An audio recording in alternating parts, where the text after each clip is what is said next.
Hello, I am Dick Rice, Director of Spiritual Development at The Retreat in Wayzata, Minnesota, and a fellow 12-stepper with you. Today I'd like to speak with you about the fifth step.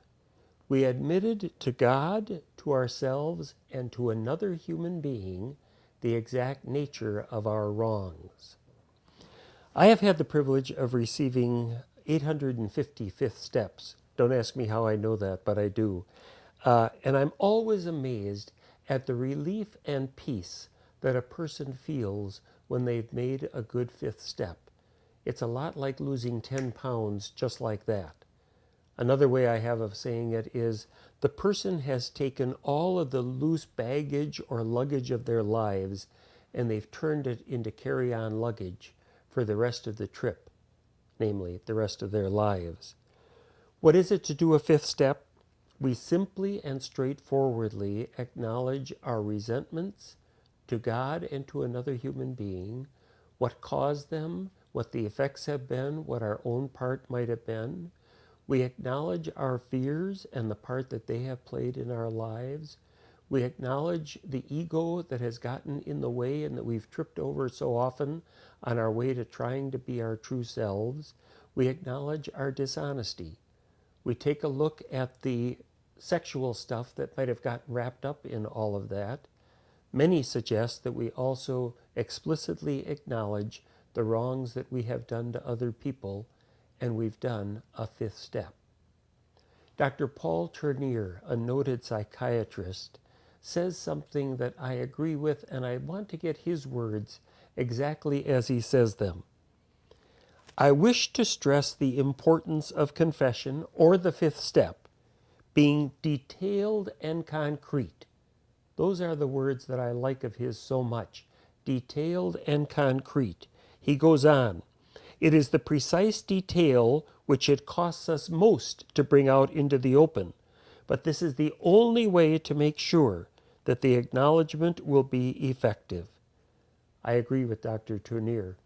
It's one thing to say that we were dishonest or that we lied or cheated in some way, but it is something else to say that we were dishonest to our wives in lying about the fact that we spent $500 a month on vodka at least and weren't careful about saving money for our children's college education.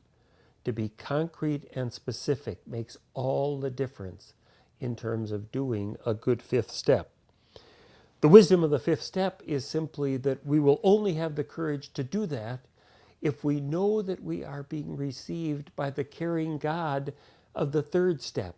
The only God that we could acknowledge that to is a God who receives us and forgives us in receiving us and in bringing us back home. So we're back with the third step even as we do a fifth step. It's the only way that we would have the courage to acknowledge our wrongs and not fear the wrath of the universe. It's only possible to do one if we can entrust ourselves to the loving confidentiality of whoever it is that we select to receive our fifth step, a very privileged person. And it's only possible if we have the courage then to really sit down and do it. The promises of this step are immense, but always available in some form or other. I want to be accurate with you and to have you with me hear them exactly as we say them on page 75 in the Big Book. You know them as well as I, if you've done a fifth step. We pocket our pride and go to it, illuminating every twist of character, every dark cranny of the past. Great imagery. Now, the promises. Once we have taken this step, withholding nothing, we are delighted. We can look the world in the eye. We can be alone at perfect peace and ease. Our fears fall from us. We begin to feel the nearness of our Creator. So the spiritual awakening is beginning now. We may have had certain spiritual beliefs, but now we begin to have a spiritual experience. The feeling that the drink problem has disappeared will often come and come strongly. And we feel we are on the broad highway, walking hand in hand with the spirit of the universe. Not only with the spirit of the universe, But with brothers and sisters, we're back to that we again. The community is now marching to the tune of the fifth step. We've come a long way. We still have a long ways to go, but we're more ready than we've ever been to look forward to what might lie ahead. Thank you for joining me.